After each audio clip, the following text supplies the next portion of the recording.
تعتبر غابات جوج فولز شديدة الخطورة، وتم حظر دخول البشر إلى بعض منها بسبب كثافتها ووجود الحيوانات المفترسة داخلها، فضلاً عن قصص الأشباح والظواهر الغريبة والمخيفة التي تحدث فيها. ولكن على الرغم من ذلك، فإن حب المغامرة والإثارة تدفع بالكثيرين للذهاب إلى تلك الغابات، وخاصة الشباب الذين لديهم الرغبة الشديدة في استكشاف هذه الغابات المميتة والخطيرة، على الرغم من معرفتهم أحياناً إن هذه المغامرة أو التجربة قد تنهي بحياتهم. تقع غابات جوج فولز في الهند في ولاية كارناتاكا. تعتبر هذه الغابة شديدة الخطورة بسبب شلالاتها الضخمة، والتي لا يزال معظمها غير مستكشف رسمياً، ويوجد هناك العديد من الكهوف المخفية والمخيفة حول هذه الشلالات.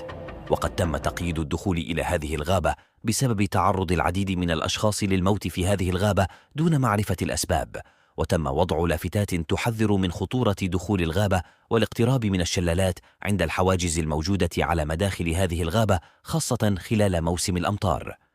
وتعتبر هذه الغابة موطناً لمجموعة متنوعة من أنواع الحياة النباتية والحيوانات البرية،